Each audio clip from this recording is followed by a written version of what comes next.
Lord. హల్లెలూయా. 22వ తారీఖు 7వ నెల 2026వ సంవత్సరం.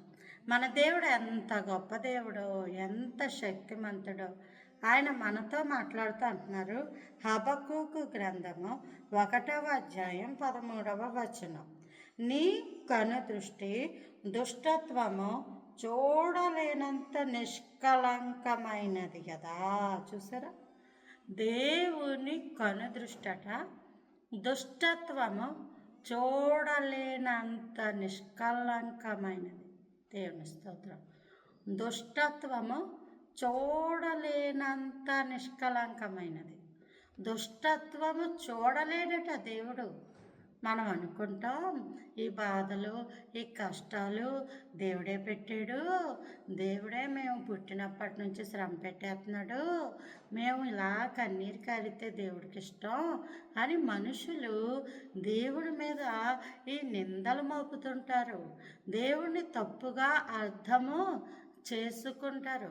దేవుడికి కన్నీరు కారిస్తే ఇష్టం ఉండదు. ఎవరైనా సరే తన పిల్లలు నవ్వుతూ ఉంటే బాగుంటారా, ఏడుస్తూ ఉంటే బాగుంటారా? వాళ్ళు నవ్వారు అనుకోండి, మనం తల్లిగా తండ్రిగా నవ్వుతూ ఉంటాం. వాళ్ళు ఏడ్చారు అనుకోండి, మనం కూడా ఏడుస్తూ ఉంటాం. సేమ్ అంతే. ప్రేమను పెట్టిన దేవుడు ఆయన. దేవుడు ప్రేమ స్వరూపి. ఆయన కృప ఎంతో గొప్పది. నీవు నవ్వాలని, నీవు సంతోషంగా ఉండాలని, మీకు నోటి నిండా నవ్వు కలగజేసేదను అని ఈ కీర్తనల పత్రికలో ఉంది. నీ నోరు బాగుగా తెరువము, దాన్ని నింపెదను అని ఉంది.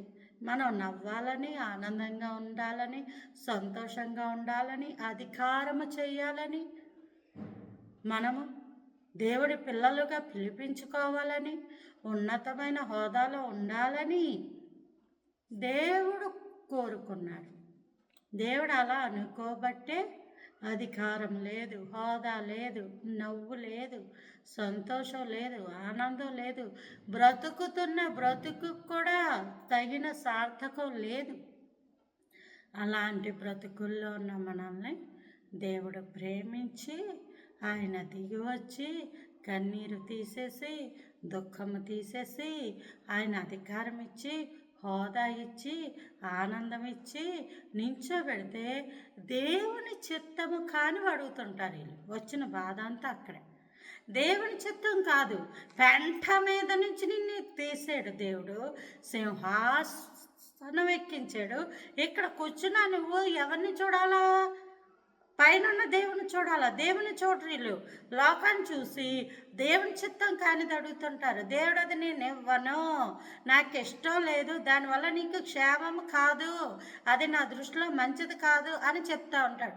లేదు అదే ఈ ప్రభు అని గోల పెట్టేసి ఏడిసేస్తా ఉంటారు. దేవుడు తర్వాత విడిచిపెడతాడు. మళ్ళీ వాళ్ళ జీవితంలో కష్టాలు, శ్రమలు వస్తాయి. అనుకుంటారు నేను ఇలా శ్రమ పడ్డాం దేవుడు చెత్తం అనుకుంటారు. కాదు. ఆయన దుష్టత్వాన్ని చూడలేనంత నిష్కళంకమైంది. మనమే ఉన్నాం. మన పిల్లలు వ్యర్థమైన భాష మాట్లాడినప్పుడు అది వినాలని అనుకుంటామా? చక్కగా ఇంగ్లీషు చక్కగా స్పష్టంగా మంచి మాటలు పలకాలని అనుకుంటాము.